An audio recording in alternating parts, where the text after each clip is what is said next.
Qual a velocidade que o seu cliente faz os exercícios de musculação? Ele faz uma velocidade rápida? Ele faz uma velocidade lenta?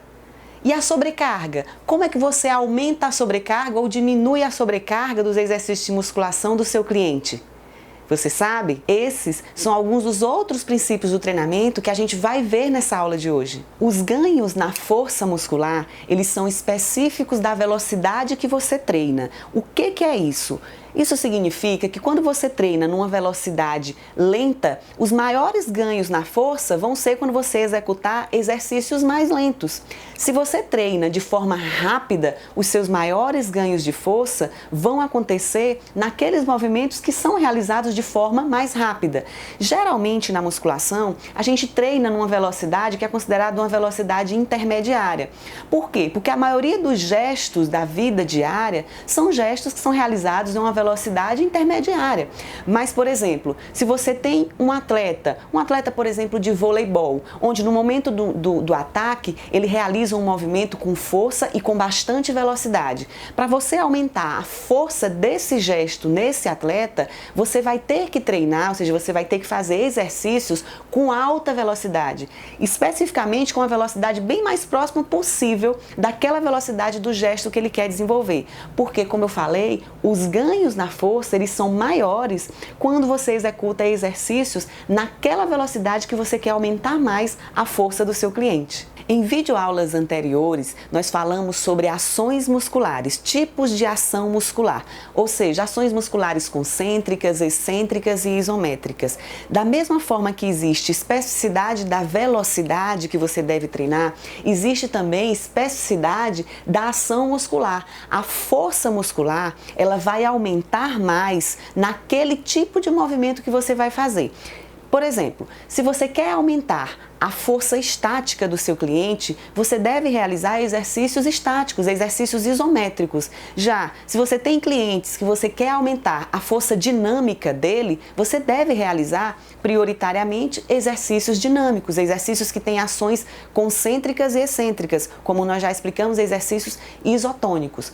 Não significa dizer que se você treinar de forma isotônica, sua força isométrica não vai aumentar. Ela aumenta, porque existe uma certa transferência de força muscular.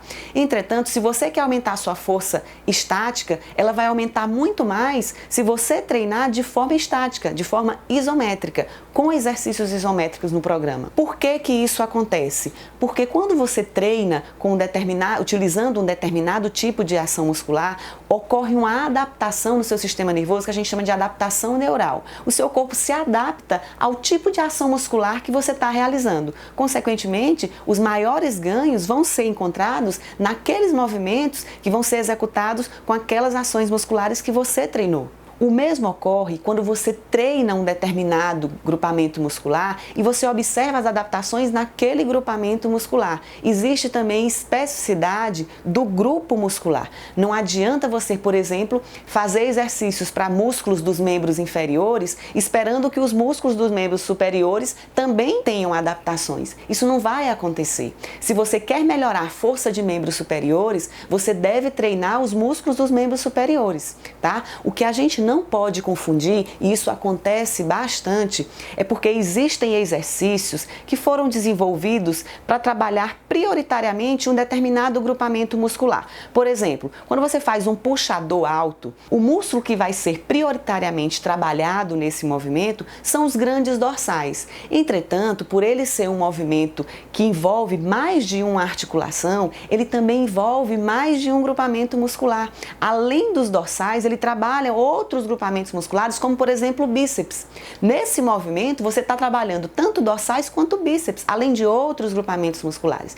Então, a gente não pode confundir isso. Quando você escolher, por exemplo, para o programa de musculação do seu cliente e você incluir um puxador alto, você deve lembrar que ali não está sendo trabalhado só os dorsais. Por ser um exercício multiarticular, você está trabalhando mais de um grupamento muscular, como eu falei, por exemplo, o bíceps. Posteriormente, a gente vai ver essas questões de forma mais aprofundada. Aqui, eu quero que você não esqueça que existe especificidade de aumento de força nos grupos musculares que você quer treinar. tá? Se você quer aumentar força muscular em um determinado grupo muscular, ele deve ser treinado. Existe especificidade também das fontes de energia, ou seja, quando você faz alguns tipos de exercícios, alguns tipos diferentes de treinamento, eles vão solicitar mais da via energética anaeróbia ou da via energética aeróbia. A musculação, geralmente, ela é aplicada de forma anaeróbia. Consequentemente, as maiores adaptações que a gente vai observar são com relação aos sistemas energéticos anaeróbios, mas existem formas da gente organizar um treino de musculação, sobretudo com relação à sobrecarga e a intervalos de descanso. A gente pode organizar esse treinamento para ele também favorecer adaptações aeróbias, mas prioritariamente, as maiores adaptações em decorrência de um treino de musculação vão ocorrer nos sistemas energéticos anaeróbios. Um outro princípio do treinamento de extrema importância para qualquer tipo de treinamento físico, sobretudo para a musculação, é o princípio da sobrecarga progressiva. Esse princípio diz que a sobrecarga de treinamento ela deve ser aumentada progressivamente. Se você não aumentar a sobrecarga, as adaptações elas param de acontecer. Quando você fala em aumento de sobrecarga, significa dizer que você pode sobrecarregar o seu organismo, o organismo do seu cliente, de duas maneiras, ou do ponto de vista músculo-esquelético ou do ponto de vista cardiovascular. Do ponto de vista cardiovascular, para eu aumentar a sobrecarga de treinamento, eu tenho que alterar as variáveis de pressão arterial ou de frequência cardíaca. Sempre que eu aumentar a pressão arterial e ou frequência cardíaca, eu vou estar aumentando a sobrecarga cardiovascular. Do ponto de vista músculo-esquelético, sempre que eu aumento as variáveis de tensão, torção, compressão, impacto e repetições, eu também estou aumentando a sobrecarga, só que agora do ponto de vista músculo-esquelético. E como é que a gente faz para aumentar essas variáveis? Como eu faço para aumentar a frequência cardíaca? Como eu faço para aumentar a pressão arterial? Como eu faço para aumentar esses aspectos, essas variáveis músculo-esqueléticas? A primeira forma que você tem de aumentar essas variáveis é aumentando o peso do exercício. Como a gente já viu em outra videoaula, quando a gente aumenta o peso, a gente aumenta a sobrecarga que está sendo imposta. Mas existem inúmeras outras formas de você aumentar a sobrecarga de um determinado treinamento, de um determinado exercício. Uma delas é aumentando, por exemplo, o número de repetições, mantendo um determinado peso.